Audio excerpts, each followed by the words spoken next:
Hello, everybody, and welcome to the Way2Indie.com Hangout. My name is Bernard. I'm a writer on Way2Indie.com, and joining me today are the editor-in-chief and another writer at Way2Indie.com, Dustin Jancic and CJ Prince. Hello, fellas. Hello. Hello. Hi, good to see you. I haven't seen you guys in a while. Good to talk. It has Just been a kidding. while. But for today's hangout on the docket, we're going to open the way we always do with what we've been watching recently, and we're also going to talk about film festivals. Talk about film festival etiquette, whether they kind of curb your enthusiasm for a film, and other things like that. And finally, we're going to talk about, since we're a third of the way through the year, we're going to talk about the best film we've seen so far. We're in April now, so hopefully we have a couple of films that we think are pretty damn good for 2014. I'm pretty tired. That's why my intro sucks. So let's get started with what we've been watching recently. Got my beer here, getting all cozy in California. By the way, I'm in California. Dustin is in South South Dakota, Dakota. and CJ is near Toronto in some town I forget. What's the name of your town? Hamilton. Hamilton. Yes. Beautiful Hamilton. I got a place out there. I never go. I never go. I never good go. reason. But, The same place that he but lives. I got a place out there. So, this has gone off the rails early. So let's talk about what we've been watching recently. Dustin, I'm going to start with you because you're the head honcho. Okay.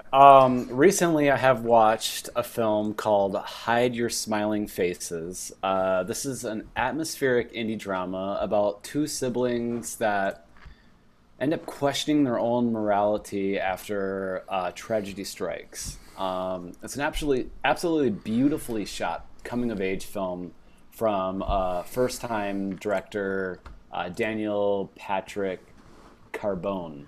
And although Hide Your Smiling Faces contained like awe-inspiring cinematography, inspired has to be from Terrence Malick, I found it a little bit lacking in the substance for it to be able to thrive on just the visuals and mood itself. It was beautifully shot. Like there's no question about that. But I feel like the director is definitely someone to watch out for in the future because it does show a lot of promise. Hide Your Smiling Faces got a lot of praise on the festival circuit.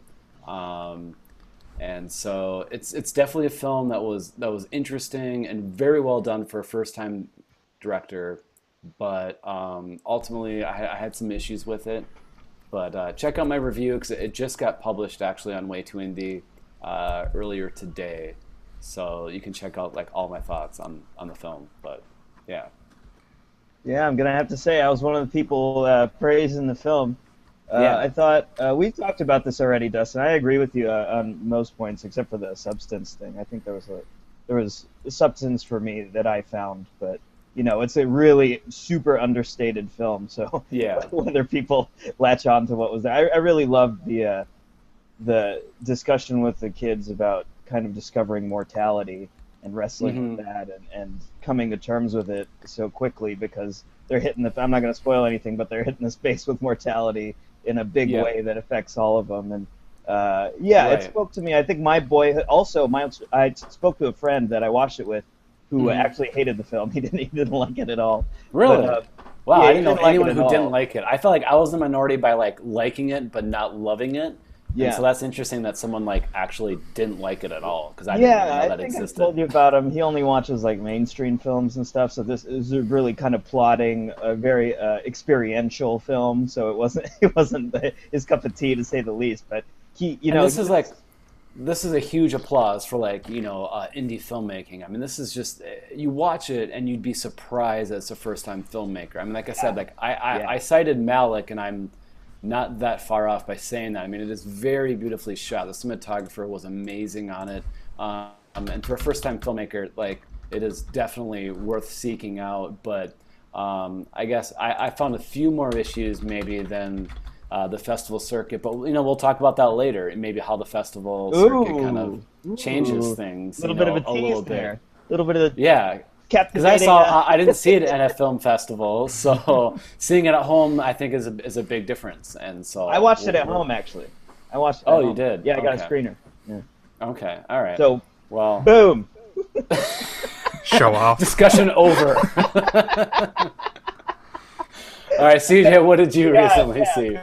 Good call. Okay. So I'll start. I watched 2 films last night. I'll start with the older one, which was Tropical Malady by I will try my damnedest to pronounce his name right. I think it's Apichatpong Weerasethakul. He's a Thai director. Wow. Bravo. Most famously known because he won the Palme d'Or in 2010 for Uncle Boonmi, who can recall his jeez. past lives. That Which- movie, come on. That's a fantastic movie. Is it? I've seen it too. it won the Palme, so I'm not the only That one who doesn't thinks mean it's a it's masterpiece. great. It's look, I think that now the director's called Joe for short, so I'm going to call him Joe, because saying that name once already is more than enough for me. But Joe, he's one of my favorite directors working today. This is the 3rd film I've seen by him. I've seen his shorts too, but not as I didn't like it as much as the other 2 I've seen, which is Uncle Boonmi and Syndromes in a Century, which the 2 of them I think are just complete masterpieces. But this one is basically split into 2 halves. The first half is about a soldier and a country boy who kind of have a budding romance, and then halfway through the movie, that story just abruptly stops, and then you get another story about old Thai folklore that involves the same soldier from the first half playing a different character, the same one, they don't say. He's a soldier hunting down a tiger possessed by a spirit of an old shaman in the jungles. And the ghost, the person playing the ghost, is the guy who played his country boy lover in the first half. So these role reversals happen, and I basically think that Joe is just, what I love about his films is they're completely unpredictable. He has a way of doing kind of, I would say, magical realism, or his films just feel like it has a connection with spirituality. And I mean, I'm not a spiritual person, but when I watch his films, like there's a very vivid atmosphere and mood to it. He's really good eye for compositions. I love the first half more than the second half by far, but I'd like to watch it again. It's kind of one of those movies you have to mull over, but yeah, no, I liked it. And quickly, as for the second, because I can't say much, I'm preparing for the Hot Docs Film Festival in Toronto at the end of April. So, Yeah. yes, I watched a film that's going to premiere there. It premiered at Sundance called The Case Against 8, which is a documentary. South by Southwest, or it showed at South by Southwest too. I Okay, believe. maybe I have it confused, but yeah, it's a documentary. It's just basically about the legal battle since 2008 to get Proposition 8, basically to declare Proposition 8 unconstitutional in California, and that battle from the California Supreme Court to the federal Supreme Court. Right. It's a good documentary. It's pretty standard, but it's well done. I think that they did the best they can do, considering it's a topic that everyone knows the outcome of, so it's not like there's suspense, so they approach it as more of a legal procedural, which I think was the right way to approach it. But yeah, I mean, I'm going to have more on that when we get closer to the festival at the end of April. I So remember just a little getting preview. a pretty good amount of buzz at South by Southwest when I was there in the documentary side of things. So yeah, that one definitely sounded familiar to me. It is, yeah. It's HBO produced it, and I mean, HBO documentaries, they have this thing down to like a formula now. They know how to make really good, effective documentaries. Yeah. Last year I saw Valentine Road at Hot Docs, and that was a really good documentary. Was that HBO based? Yeah, HBO produced it. Okay. This is going to air. It's premiering at festivals right now. Premieres at Hot Docs, but it will be airing on HBO in July. Okay. Cool. What about you, Bernard? Oh, first, before I say what I've seen recently, what was the name of the first title you mentioned, CJ? Tropical Malady, Malady. which That's an amazing title. yeah, you can get it. That's available on DVD and online, and you can get it wherever. It came out in like 2004. That's a DVD. I don't. Oh, I just watch everything online. the old days. The old days, yeah. What's that? DVD is a new vinyl. Oh God. Oh God. Yeah, our kids are gonna think we're idiots because we still have CDs in our closets, compact discs. Anyways, yeah, I watched The Raid 2. My review just went up today. I posted a couple or one interview split into two parts on YouTube this week. Lots of coverage on that one because it was awesome. I really loved it. Uh, Better than the first one, I thought, which is like Wow. I love the first film. I love the first Raid. But I think you get a little. So the narrative elements of the second movie are expanded. The first film was just an action movie about a cop infiltrating a building full of mobsters, basically, and kicking all their asses. And it takes place over one day. The second film takes place over a span of years. The narrative elements are expanded so that there's like this big gang war story going on. And although the scenes about the gang war and all these dialogue scenes weren't so engaging to me, just because they're kind of put next to the incredible fight scenes, what the big benefit of those narrative scenes is that they give you room to breathe in between fight scenes. I think the thing about the first film is that it's just kind of nonstop, and not everything registers. Sometimes things move so rapid fire that you can't appreciate the beauty of it all. And in the second film, each fight scene is just, it's so delicious. It's so deliciously brutal and gory and fantastic. And then when you get these dialogue scenes, you just get to sit there and kind of take it in and let the the amazing fight scene you just saw kind of sink in and please you to your martial arts movie loving core. I don't even like martial arts movies that much, but this franchise is really getting me. And there's a third one confirmed, so I'm excited for that one. So Wow. I have a question. What would you compare? What films would you compare the Raid 2 to? Because when I saw the first Raid, which I love that movie, and I really am excited to see the Raid 2. Just because of the completely expanded scope this time. I'm curious because for me, when I first watched the Raid, I got reminded of like 1970s John Carpenter films, like a lot. Yeah. So I don't know if he keeps that up because I was wondering because he has so much of a bigger scale on this one. I don't know if that's going to keep up or if he's No, emulated by the directors. that vibe isn't present here. I don't know. Maybe you'll find that again, but with the whole gang war kind of crime thing going on, and also Rama, the main character from the first film, he's going undercover into the mob. It kind of feels like The Departed, like with Okay. all these kind of like, dialogue scenes where they're cursing at each other and talking about the hierarchy of whatever. And yeah, but so I don't think it feels like a John Carpenter film. No. No, Other than yeah, the that's gore. what I was like. I was Yeah. like, I don't know what's gonna happen, but I hope it shines through. I mean, I've heard comparisons to Johnny Toe's films, specifically Drug War, which is one of my favorites last year. So that gets me excited. Yeah. Gareth Evans actually. I think he told me he loved that movie. Rebel. Yeah, it's amazing. Really did. But yeah, that's what I that's what I've been around watching recently. You can find my interviews on YouTube and on the site, of course, and my review went up today, which is in the past if you're watching this later. So it's up there whenever you watch this. Go check out my Raid review. That'll do it for what we've been watching recently. Now let's move on into I'd say our main topic for today, film festivals. I'll let CJ take this away because this was his idea. This is his idea for a topic, so I'm going to let him segue. 'Cause I Boom. didn't think of a segue. Are you letting me segue, or are you just pinning the blame on me if this goes badly? No, this Both. is going to go great. This is No, a I'm good joking. idea. It's Um, your idea. Okay.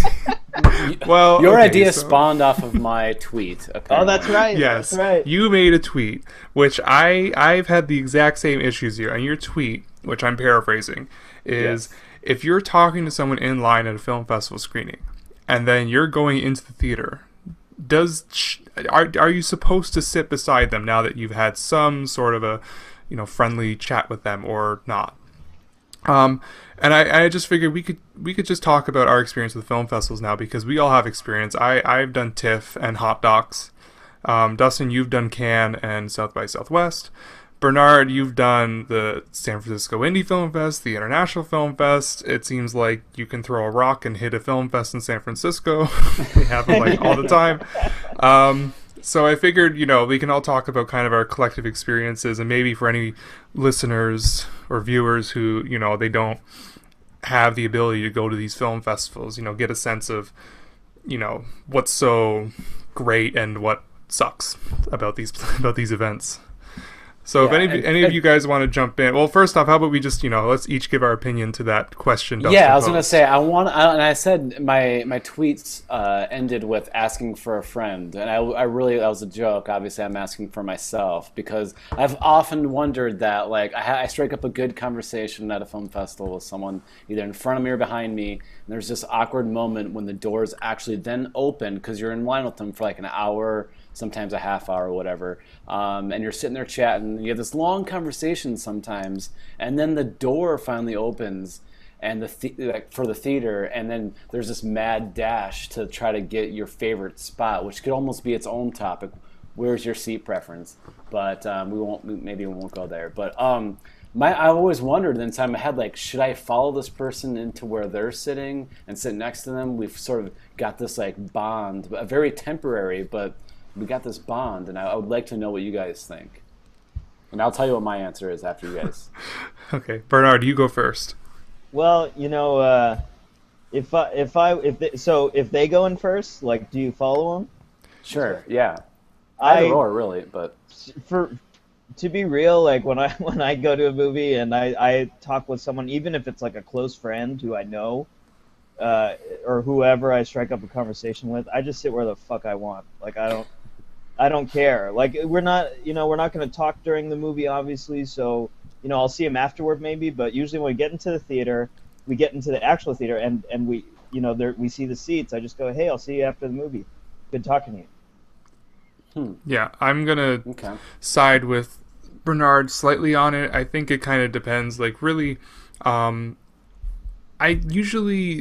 just sit wherever I want to sit. I mean, the discussion is you guys are like I'm in line, they're in line.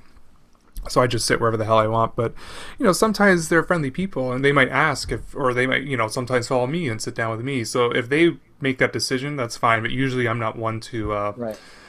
Once the door's open, I'm just going to go in and go wherever I want because, it's just a temporary thing and it's just two people chatting to kill time in a lineup. Cool. So Now, Dustin.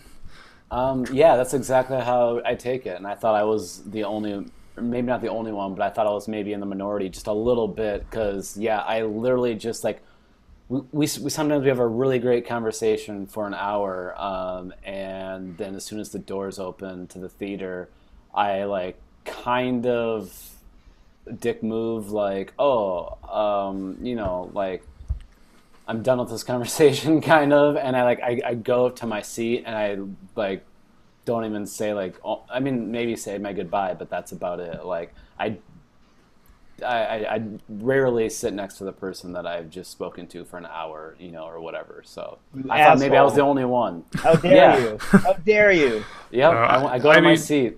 When I just kind of say like, okay, like Bernard's just like, oh, and like enjoy the movie or whatever, and then. But sometimes if they want to tag along and keep the conversation going, I'm not going to complain if they sit next to me because. You know what's a good thing to do?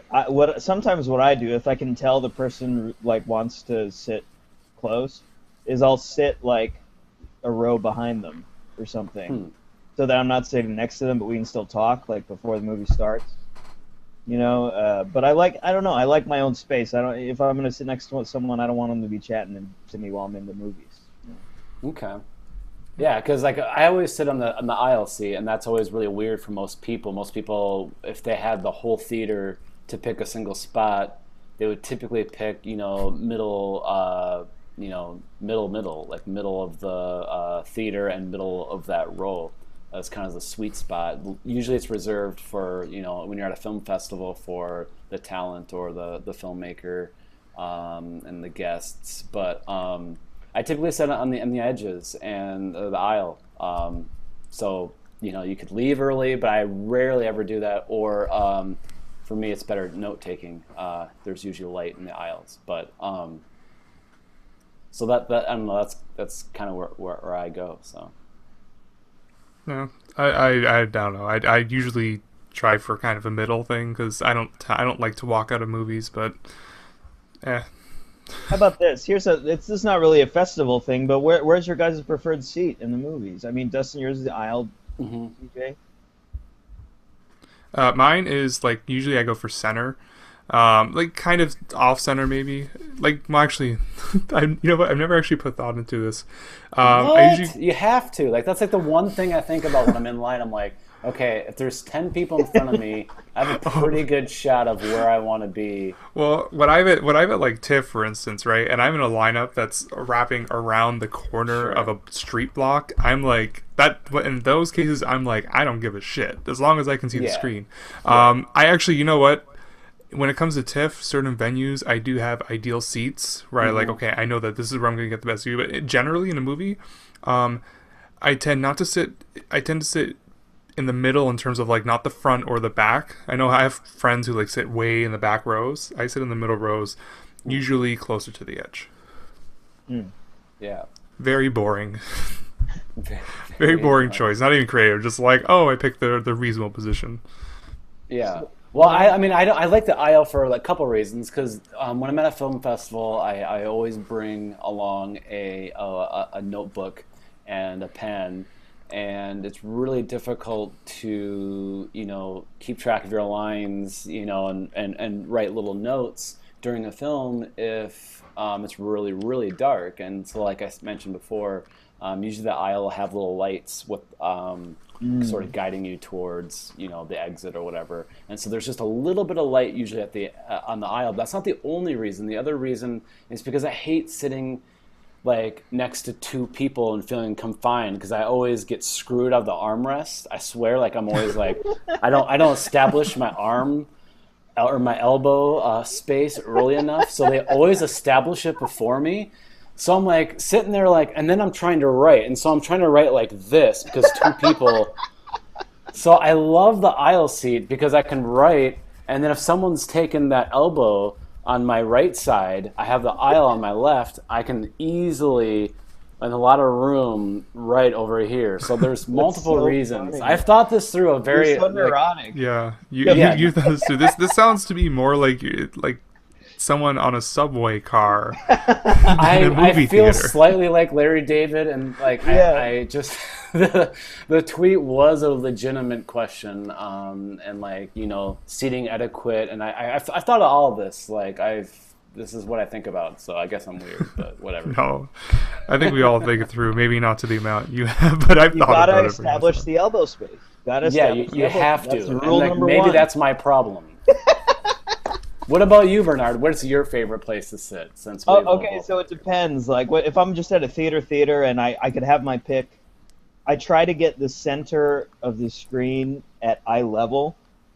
Wow. Like, I try to get as level with the screen as possible, which is higher than most people would sit. People usually try to sit in the center. I go a little bit higher, not all the way to the back, but pretty high.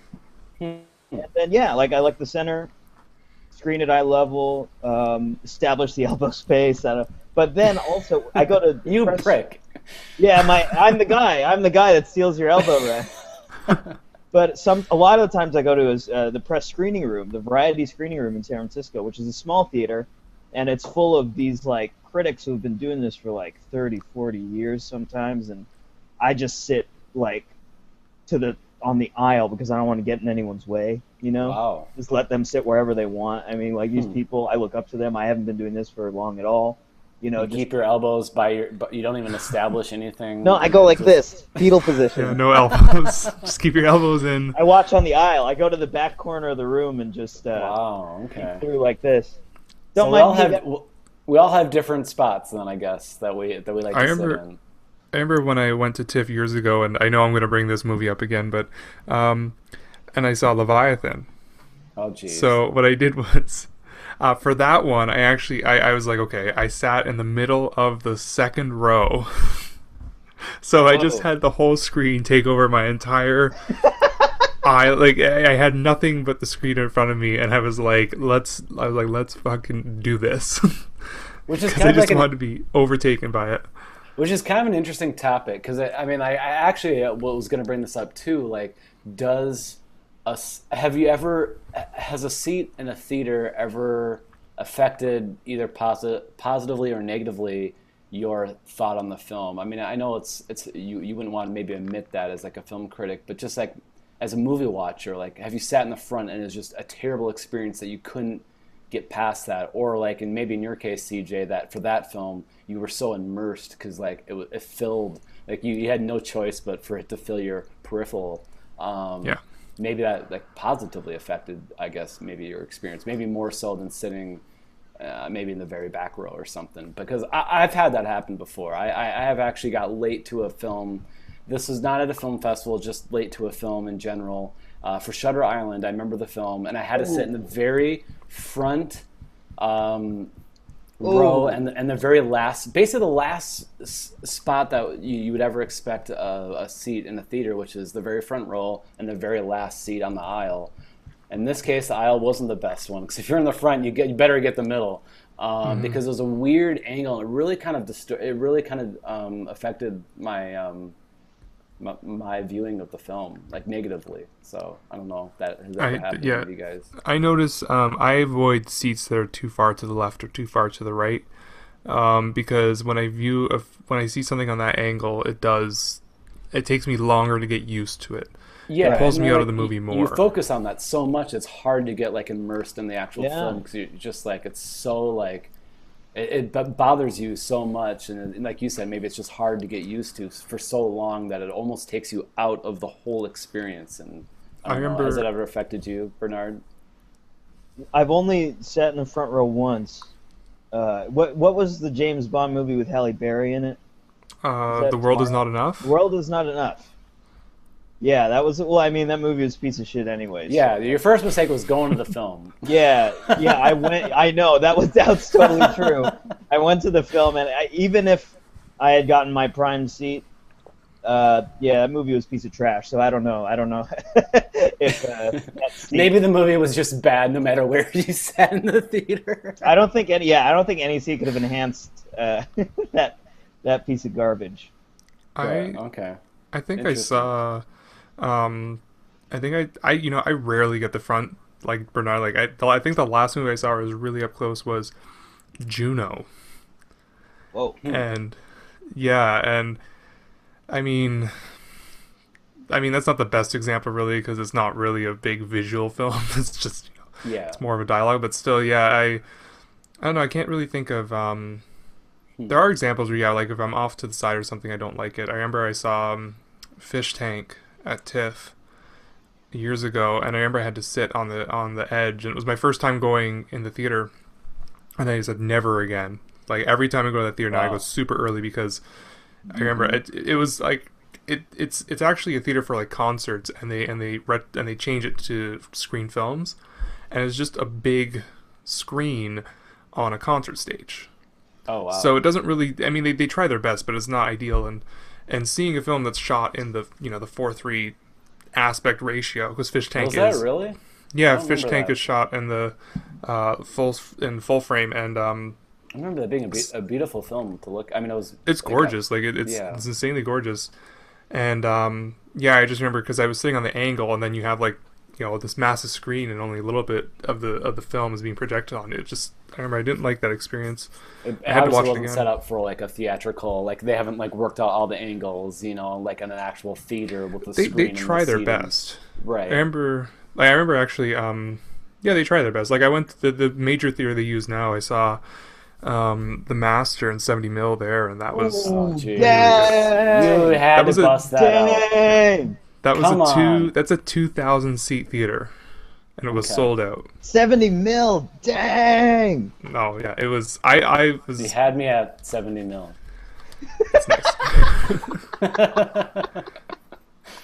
Didn't like the screening being delayed by about an hour and a half, but it's The Master. It's worth it. Oh God, The Master in 70mm, you asshole! That's amazing. And you're complaining I'm about surprised an hour you didn't wait. I'd see wait it. 3 hours to see that in 70mm. Like San Francisco has to have a 70mm theater or projector. They have to. Yeah, I know. We're such a film history town. Like I just haven't gone. Yeah. I haven't heard of it. But let's move on. Let's talk move on a little bit. Let's talk about what you wanted to talk about, Dustin, which is, does viewing a movie in a film festival environment positively affect your opinion on the film more so than if you were to watch it at just a regular theater screening or at home? So let's start with you, CJ. Have you ever gotten caught by the festival virus and been more kind to a film because you saw it with an enthusiastic audience, for instance? Yes, absolutely. And I think that this is a thing that happens with many film festivals. I think the major example would be Sundance. I'm speaking generally here just to start because if you look, there are a lot of films that get a ton of buzz at Sundance and they get a huge deal, and they go out in theaters and they flop immediately. Mm-hmm. Because it's just that atmosphere when you're in that festival atmosphere, things that they get such a great reaction, they're not going to react well to like the major public. I would say a film that I remember I definitely was like, if I saw this in a different venue, I probably wouldn't like it as much, was Micmacs, which I saw at TIFF. And that's the Jean-Pierre Jeunet film he directed Amélie. And that was, I saw in a big theater of like 1,000 people, sold out, everyone just laughing their heads off, like just cracking up at like every right moment. The film was just working on like just full cylinder, like working on all cylinders, I mean. And I love that movie. And I honestly feel like it's because I was in that environment that it contributed a lot to why I liked it so much. Drive is another example. I saw Drive, and that was like, they had, Gosling, Bryan Cranston, Albert Brooks, Refn was there, big theater, like, and that was a really fun experience. I cooled off a little when I saw the film again a few weeks later. Thank God, I'm not the only one. It's good. It's just not actually, not what's great. funny is Blake, Yep. one of our other semi-former writers, saw Drive with me.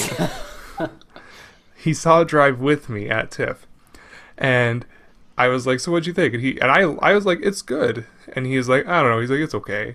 Oh And then man, now it's like his favorite film. It's like one of his favorite films now. Remember, I was like, I tell him, I bring it up one time. I'm like, what happened? I'm like, I saw Drive with you, and you really weren't that big on it, and then you fell in love with it. And he's like, I don't know. He's like, so it'd be good to talk to him because he apparently had the opposite effect. We're seeing at the festival environment, I guess, had him have less of a positive reaction. Right. Yeah. And I think and I kind of brought this topic up because I've long since thought that, and I think it's been brought up. I mean, I'm not the only one who brought it up. It's been brought up before that like festivals have this like certain like bubble to them, and they just generate like so much buzz, and that obviously like and a lot of times it works positively for the film, and then you watch it later and you're like, well, maybe that wasn't as good as when I saw it there, because it acts as like a pressure cooker. I mean, it like all the buzz gets generated, and everyone's talking in line, and like basically when you're at a film festival, sometimes, I mean, you typically have to wait in line for a long time, whether that's a half hour, hour, or even more. And so almost always the question, like 9 times out of 10, someone will ask you, well, what was the best thing that you've seen, or what was your favorite film of the festival so far? That's like the question you ask everyone, and everyone asks you.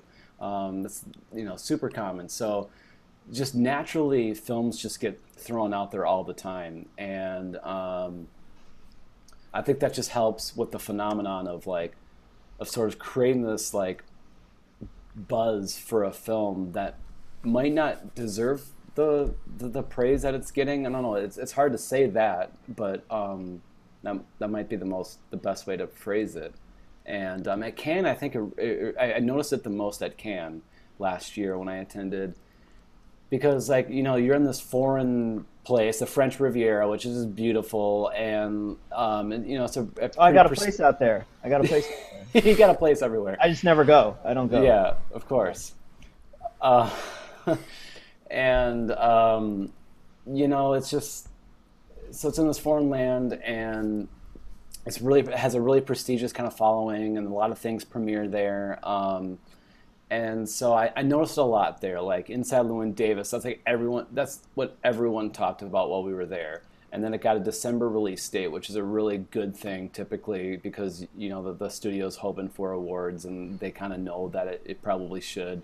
And like it totally backfired for that film, for example, just because a lot of people liked it. I guess just on the award side of things, it kind of flopped a little bit. I think most people still liked it, but I swear, more than Blue is the Warmest Color, more than anything else, Stranger by the Lake, anything else that came out that year, that was definitely what everyone kept talking about and what everyone thought Steven Spielberg was going to pick as the head of the juror to pick for the Palme d'Or. And of course, it didn't win. And I personally didn't like it. And I didn't see it there, though. That was a film that just got so much buzz while I was there. And it was just like, it kind of sort of fell flat, I guess, if you want to say that, afterwards. Still pretty well critically received. But I don't know, it's kind of an interesting thing. But I saw a few films at South by Southwest that sometimes just seeing things with the crowd, I think, is just really interesting. But the fact that Cannes, it's not a public film festival and it's only press, I think it just gets magnified with that festival just because there is no one off the street. It is all film industry and press only. So I think it just gets magnified there. And people actually boo and heckle as soon as the film ends. And so that's just kind of a tradition there. And so people definitely voice their opinions one way or the other at Cannes. So You said something interesting. You said it backfired for what Inside Llewyn Davis. Do you think that the buzz it generated early, or the buzz it generated at Cannes, affected, like it wouldn't have bombed, or it didn't bomb, but it wouldn't have been? Do you think it negatively affected its release here in the U.S.?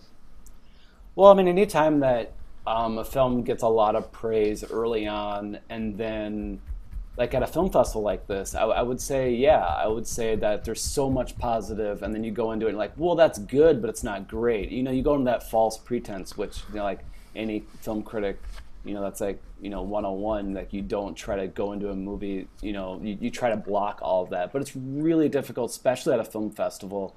But after a film festival, after everyone said like, oh my gosh, there's so much buzz, and then you see it and you're like, well, that's good, but is it great? I think there's just a little bit of disappointment there, where as if you didn't have that build up, that expectation, I think maybe it would have a better effect, and there wouldn't backfire, if you will, or there wouldn't be such of a disappointment when you saw it at home and you didn't have people in line and this just aura of from the film festival, just all of this positive reaction. So I think so.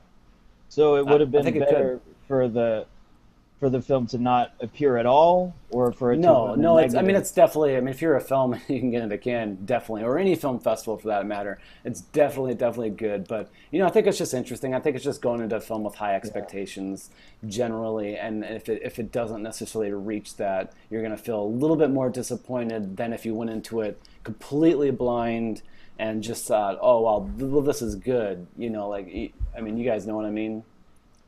Going to a film with high expectations, you're just going to let yourself down. I actually, sorry to switch it, but I was going to ask because, you've been to Cannes. I'm an outsider kind of looking in. I always feel like the issue with Cannes is, even though it is like 20-ish films a year in competition, it really is surprising me. One, I feel like a lot of the reaction is much more critical and harsh at Cannes.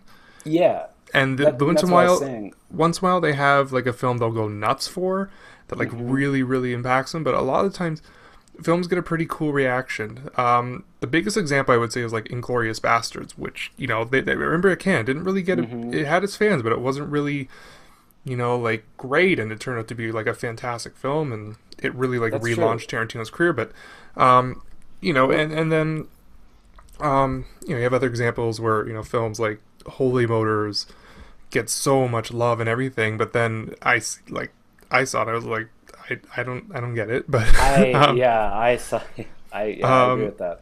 Yeah, so I just feel personally that Cannes just seems like it really is I think maybe because it has that prestige to it, and it's like the king daddy of all the film festivals. Hmm. That another thing is films usually drop off in terms of like, there are some damn good films that play there, and because I know. they're not a prize winner, or Hmm. they play early or whatever, they kind of drop off the face of the earth. I would say a great example, which you and I were just talking about recently, was Young and Beautiful, the Yeah. Oh Ozon film, boy, which that's such an it's underrated film. it's a good film, and yet it played early at Cannes. It didn't win any awards. It kind of just Right. faded out. It's going to come out a few months next month, I think, from IFC, and Oh, thank it's God. I That's saw it, so and good. it's I was like, this is actually a really good film. I'm surprised that it didn't really get much buzz at the festival, but I know. Yeah, you and I were talking about that, and yeah, I would agree. Like, I mean, there's something to be said about coming out early, and then I don't know.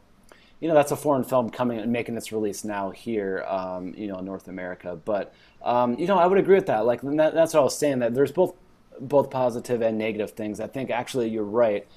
The focus probably at Cannes is a more critical eye, and like I said, there is booing as soon as the director can be there, and it could be the premiere.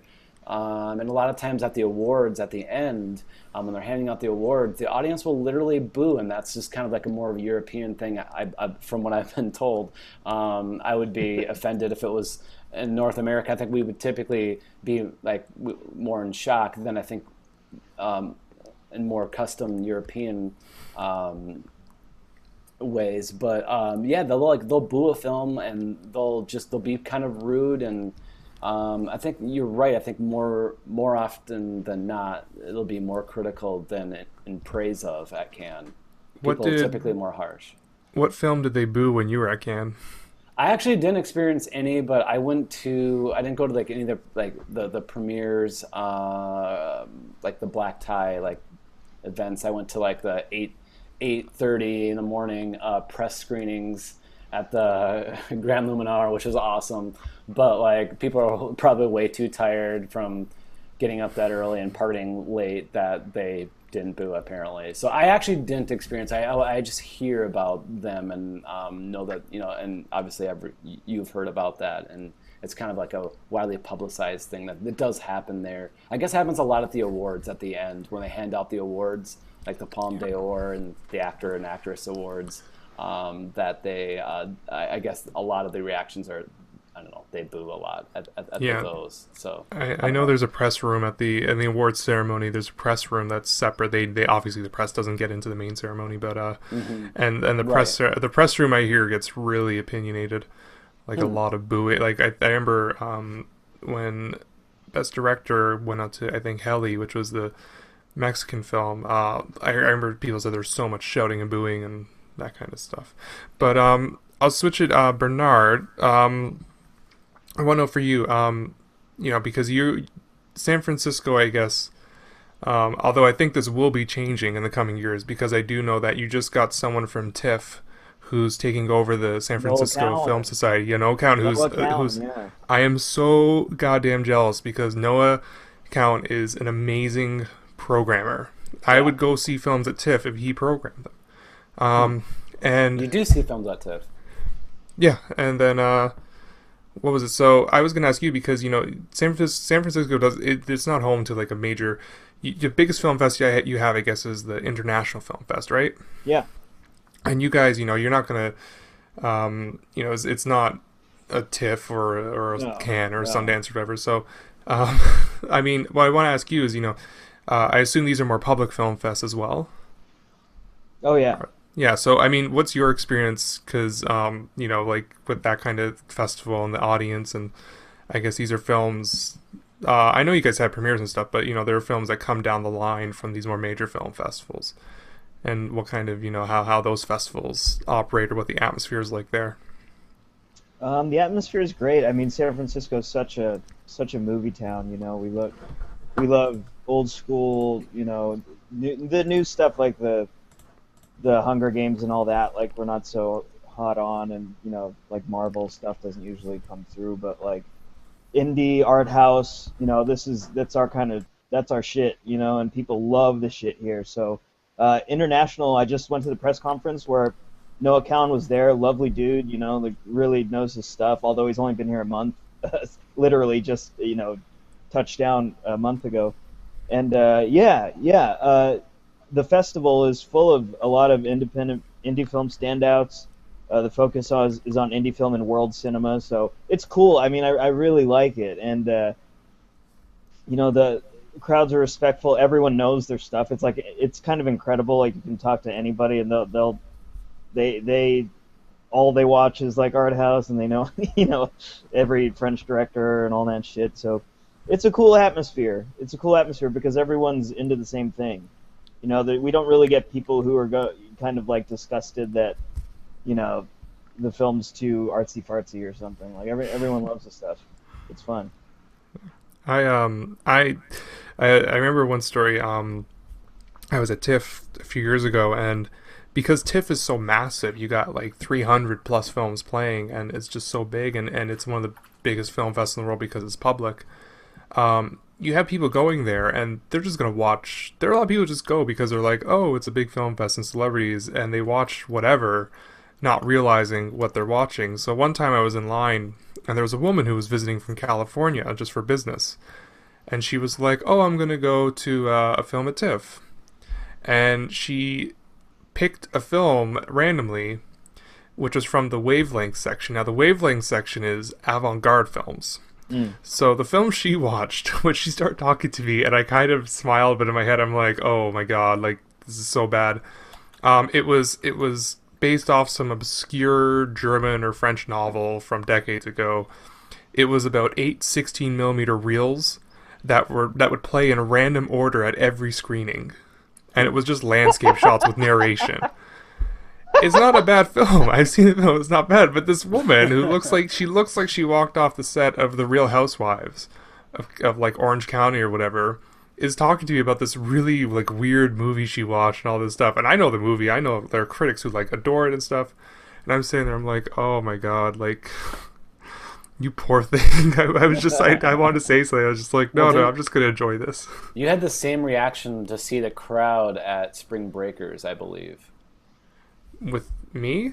Yeah, well, you were standing in line and you were like, wow, these people do not know what they're getting themselves into. Yeah, I mean, they there were saw a couple... the stars of the film and they're like, oh my god. And then you're like, wait a minute, the director. And I just remember a tweet, you're like, these people have no idea what they're into. Yeah, there were definitely a couple, yeah, okay. I remember I was in the line, and to one side of me were a bunch of like hipsters literally just pulling out a joint and just smoking pot in the line. And then the other side of me were like 16-year-old girls who were there for Selena Gomez and Vanessa Hudgens. And I'm sitting there, and I mean, part of me's like, these poor girls to my one side.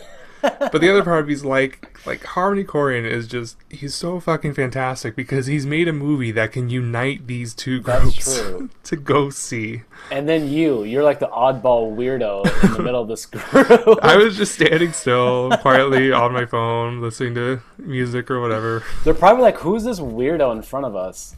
Like, who's just an average looking dude and probably doesn't know who Justin Bieber is, other than, I guess, your... Oh, they don't know. I know who Justin Bieber is. He knows Justin Bieber. He knows Justin Bieber. We're in Canada. I'm in Canada. Everyone knows Justin Bieber. Sure.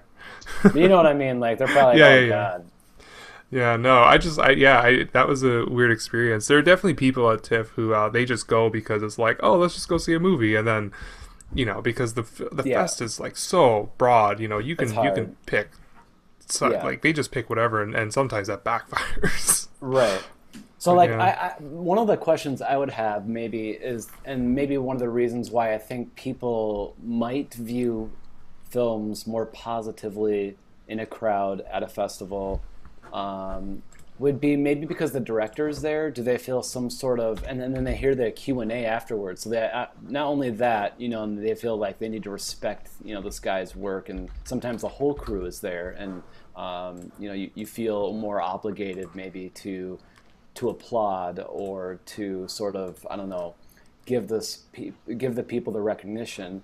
But also you'll also hear their reasoning behind the film, and sort of like, I think, and people really love that. People love behind the scenes. They love to know why things are shot a certain way, and people eat that up. Like, that's like DVD extras type stuff.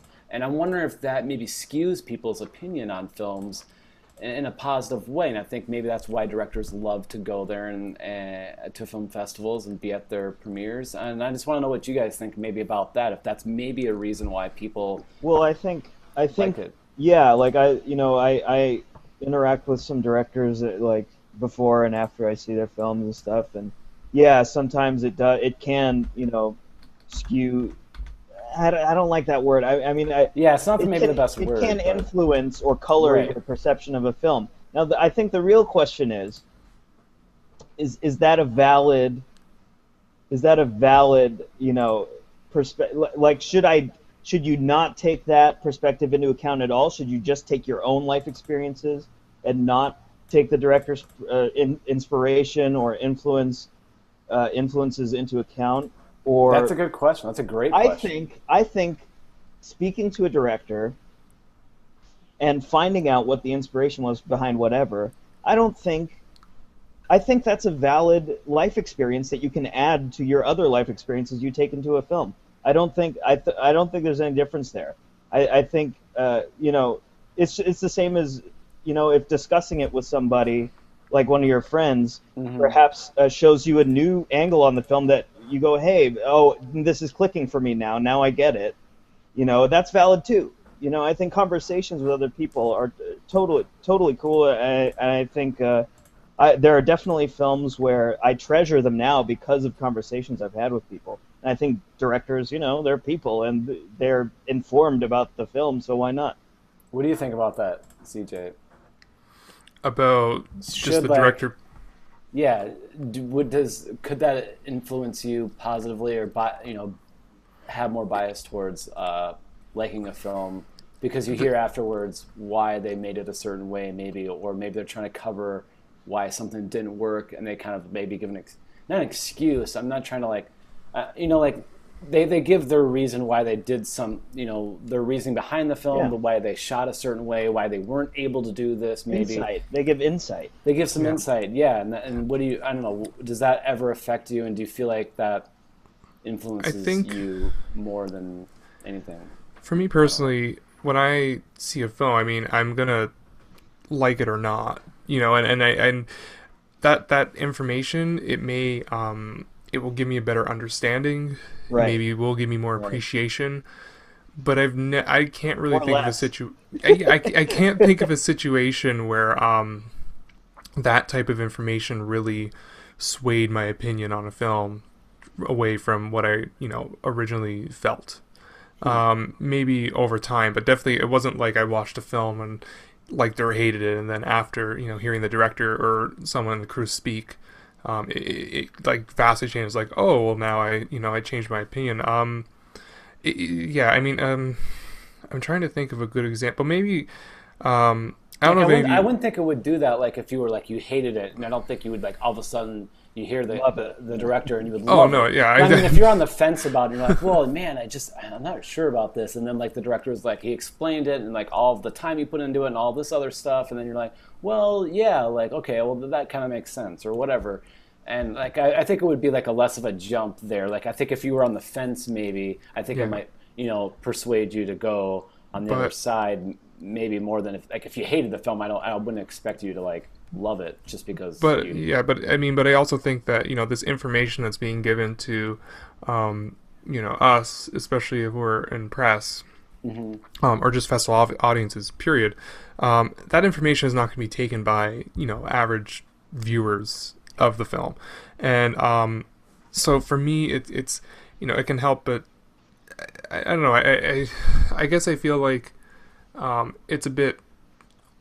It will definitely make an impact, but I still feel like I shouldn't.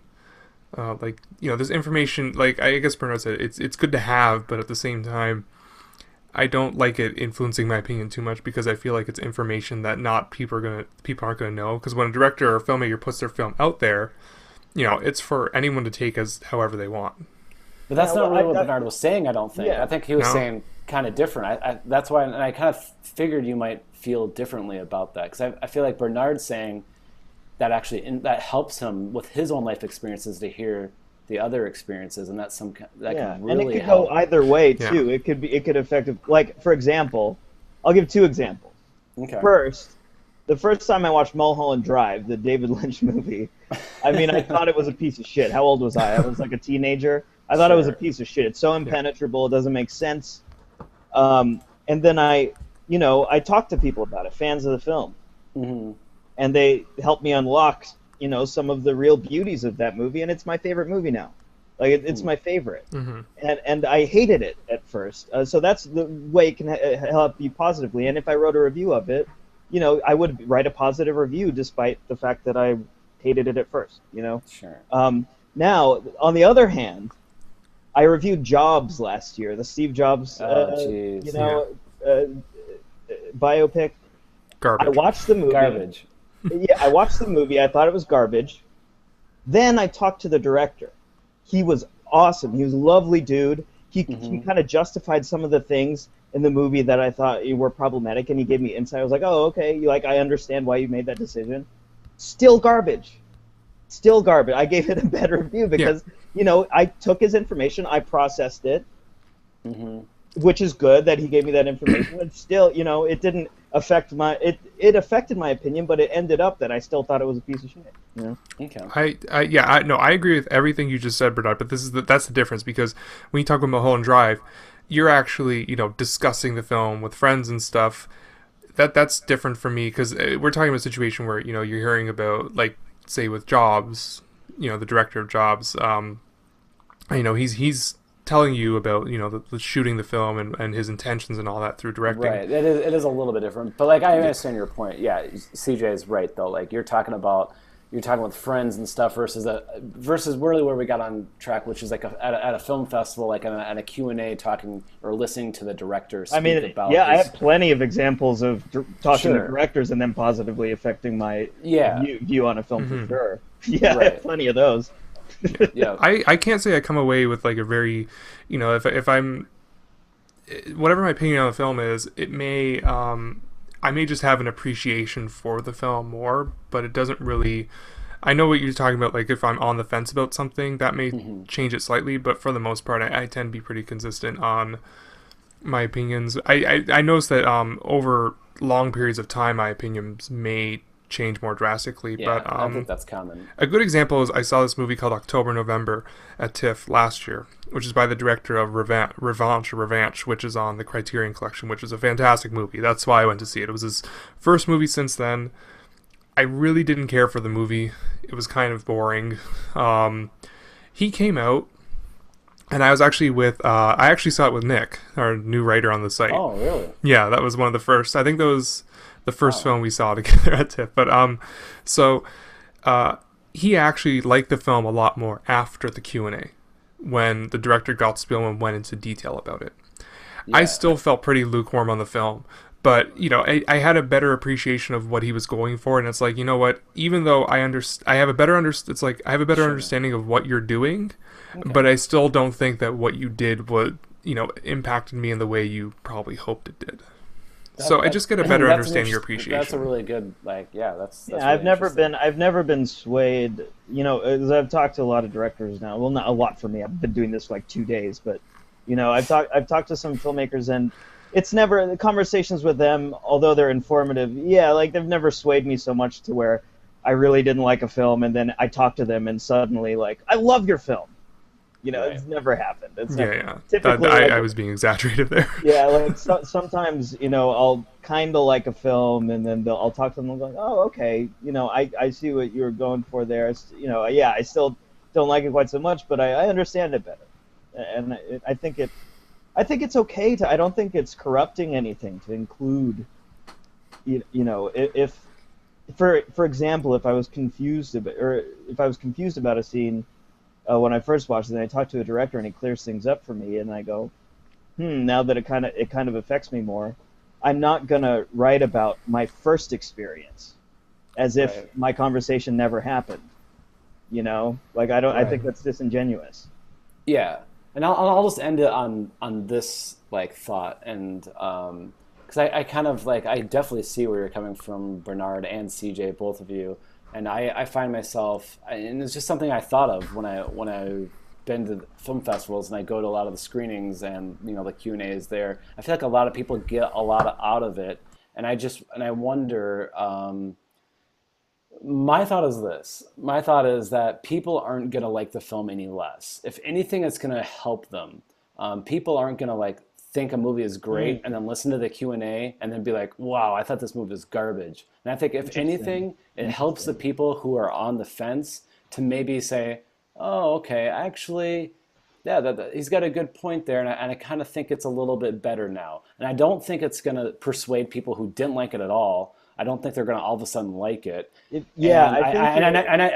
don't think it's ever a negative thing. I would be very surprised if people really like the film, and then all of a sudden after the Q&A, be like, oh, well, now I don't really like it as much. I think it only helps, and then that's all I wanted to maybe get out of it, and that's just my opinion. But. Yeah, I think you're generally like 99% of the time right. I did have one experience though where I did hear a Q&A with the director that I won't name where I heard this Q&A and it was oh gosh, how can I say this without giving it? It's not a famous film at all, but it was a film that was paying homage to a very famous Japanese director. So it was like he was doing a sequel to one of this amazing Japanese director's films. And I watched the film and I thought, oh, that was all right. That was okay. Yeah. I had a lot of problems with it or whatever. And then he talked and he said that he was trying to like, kind of continue this director's legacy or something.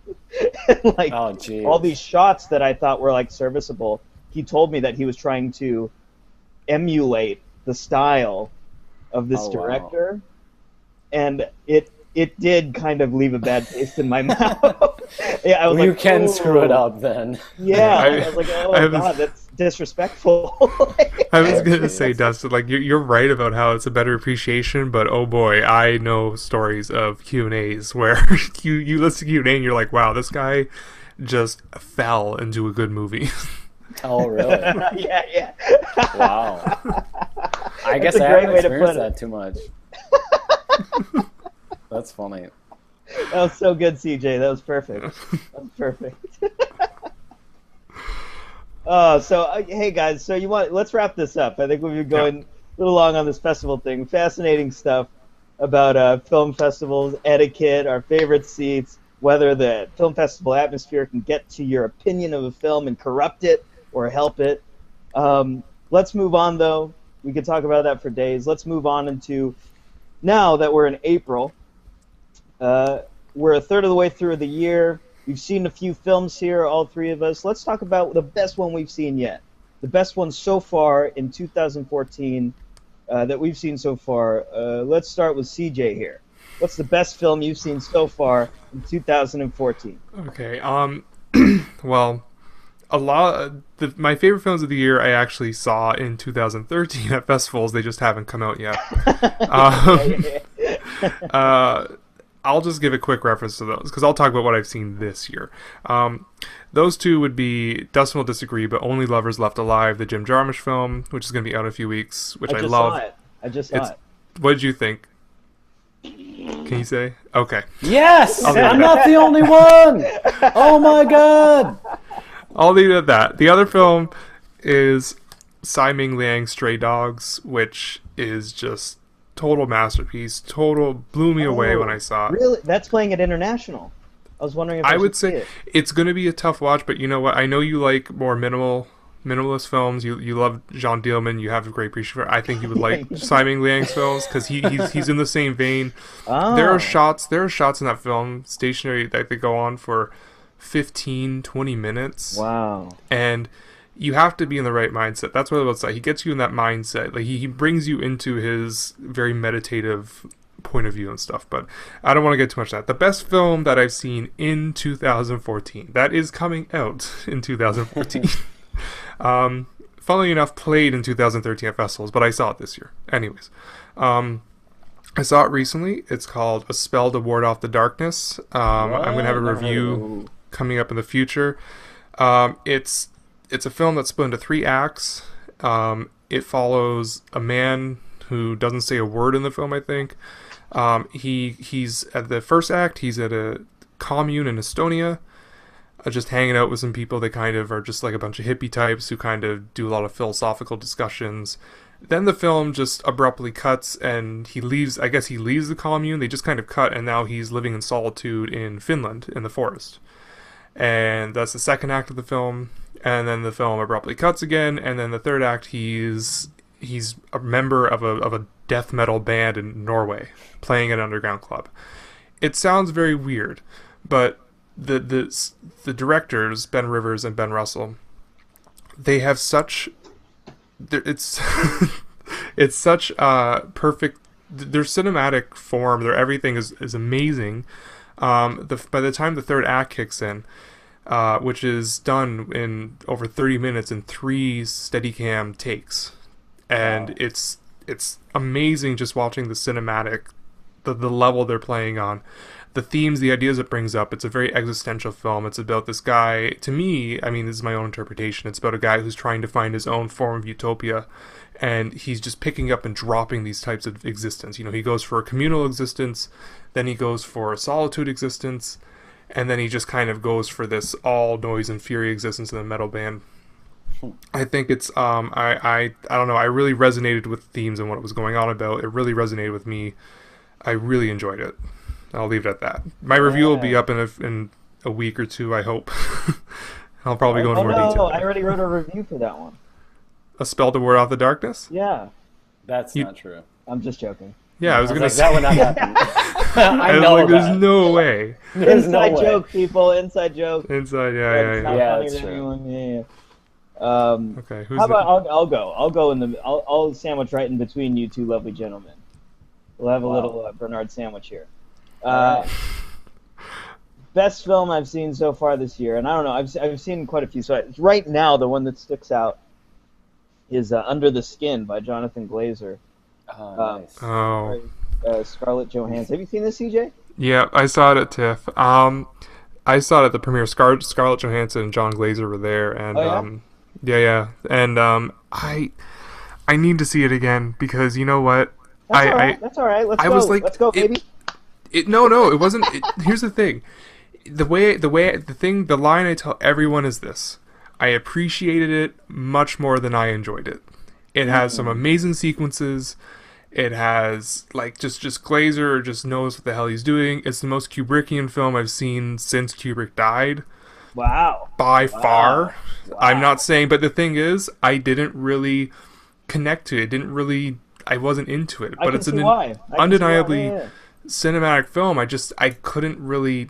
I'm not on the same level of love that everyone's on, but yeah, you go on about it because I mean Yeah, you've just like- seen it recently. For the fine folks at home, Under the Skin is this really incredibly cinematic film by Jonathan Glazer. He used to be a music video director, starring Scarlett Johansson as this woman in Glasgow, picking up men and killing them, and kind of going on this spree of abducting impressionable men in her truck. I think it's a gorgeous, gorgeous movie.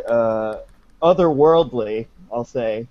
Otherworldly film, and not just in maybe some themes that run through the film, but in the craft, in the way it's crafted. It's the way it's edited. The music is incredible, but it all just feels so ethereal and otherworldly and not of this time. It's so strange in the best way. Some of the sequences here, my jaw was literally wide open as I was watching in the theater. I couldn't believe what I was seeing, and there are actually some of the early scenes of Scarlett Johansson, who's incredible here. Although she has a lot of dialogue in the film, it feels like kind of a silent role. A lot of her emoting is through her body and her face. There's some early scenes of her abducting men where they actually use real people, and the men don't actually know they're being filmed. So it's actually just Scarlett Johansson hitting on or trying to abduct these men, these real people, and they're filming it, and they put it in the movie. It's really fascinating film. Yeah, like you said, totally cinematic, gorgeous. Sound is great. Editing is out of this world, and I think it's the best film I've seen so far this year. Yeah, Kubrickian. I'm like you gonna said. say real quick. Even though I think my issues stem with the second half when it kind of decides to start having a story, and but anyways, um, Mm. for me, I would say the sequence where you actually get the reveal of what happens to these men, Ooh. which I don't want to go into detail, but Ooh, so good, so so good. I like that scene, like that noise, like everything that happened in that scene, is just so chilling, like bone Yeah, chillingly eerie. I'll just leave it at that. That scene really, like, out of everything at TIFF, that's probably the most memorable thing for me. unforgettable, unforgettable. Have you seen La Talente? Which one? Jean Vigo, La Talente? No, I have not. It's like a 20s silent film, but it's famous for the shot of the main actress. Oh God, I forget her name, but she's floating in the water, and there's a light in the water, and she looks like this angel, kind of just floating there in this white. I think she's wearing a white dress, and it reminded me of that. The scene you're Oh referencing. yeah, yeah, Yeah, it's yeah. very No, it reminded me of that a lot. It was just incredible, yeah. incredible to see That and the film. gold, the gold. What was it? Remember when it was like a gold filter and they had all those shots overlaying each other? That's amazing. Yeah. But anyways, I would go. We could have a whole other episode dedicated to discussing that. Some So of the shots in there are just I've never seen anything like them before. yeah. All Never right, seen anything like 'em. Dustin, your turn. Oh boy, I had Complete nothing to. sandwich. Yeah. Divergent. Boy. Divergent's your favorite so Yeah, far, right? Yeah, Divergent. I so knew it. far, Divergent is my favorite film of the year. No, I knew it. I don't think I'll see that film, to be quite No, it's a frank. must watch. No, it's Yeah, not. I Just don't. kidding. Just kidding. Don't even. All right. So I'll just say this. My favorite film of 2014 starts out like this. It, Ooh. it begins on a very quiet note, only hearing the faint raindrops as a camera slowly moves across an alley. Yep, Bernard knows where I'm going, or CJ knows where I'm going with this. Nymphomaniac. And then all of a sudden, loud heavy metal music comes blaring in, and we see a body laying motionless on the ground. An amazing opening that you would only get from Lars Van Trier in a Lars Nymphomaniac. Van Trier. CJ's right. What's that? Lars Van Trier. It's Vaughn. Von Trier. Yes. Lars von Trier from Nymphomaniac. And this is actually my favorite film of his so Yeah. far. All right. And people will disagree with that with, Antichrist and Melancholia. But Nymphomaniac it was amazing for me. As you'd expect from Von Trier, Nymphomaniac pushes the envelope, as he always does with all of his films. But surprisingly, having said that, it's actually, I think, his most accessible film to date. I've heard that. Yeah. Yeah, I would and agree. so he's able to take this like abundant amount of on-screen nudity and sex and combine it with philosophical connections between sex and the art of fly fishing. And as weird, maybe pretentious, and uncanny as that sounds, he's able to do it, and no one else but him could probably get away with doing it. But considering the title of the film and the amount of hype surrounding all the nudity and everything that's involved, and the crazy amount of marketing being put into the film with the 14 posters of the characters having an orgasm on Was that all what that these was? posters. Yeah. Is that what that was? I thought were they taking stepped on a shit. nail. Yeah, yeah, Oh, yeah. yeah. Either or. I mean, that's maybe what he said. Just pretend they're stepping on a nail.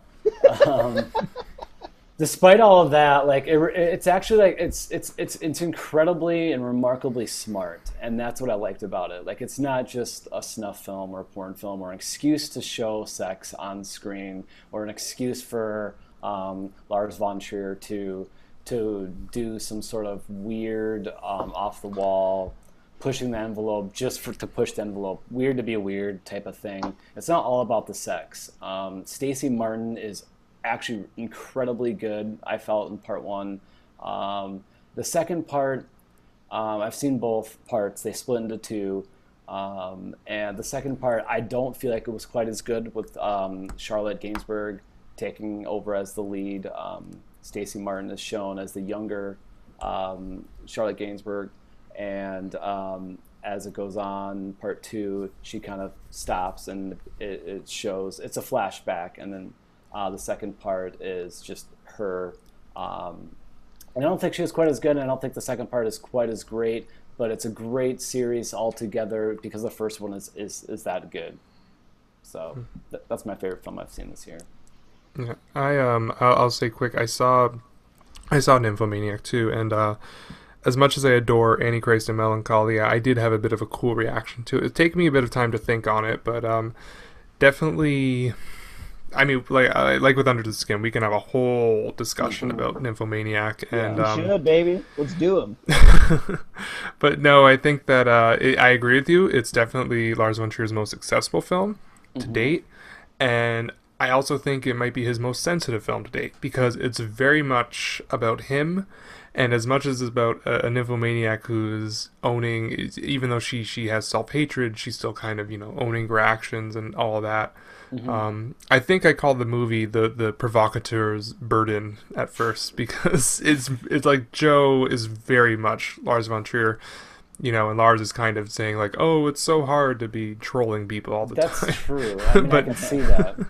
But no, I mean, yeah, like, so it's very much about him, and a lot of it is based on his reaction to the whole controversy that happened at Cannes when he premiered Melancholia and made those comments that got ridiculously overblown, and yeah, I don't know. I mean, I love Lars von Trier. He's one of my favorite directors, but sometimes I got to take the bad with the good, So well, it's funny because like I respected him more than I liked him previously. Like I saw some good things, in Antichrist and Melancholia, but they weren't necessarily my favorite films. So he's a filmmaker that I really respected, but didn't necessarily like. And so I guess I was kind of the opposite.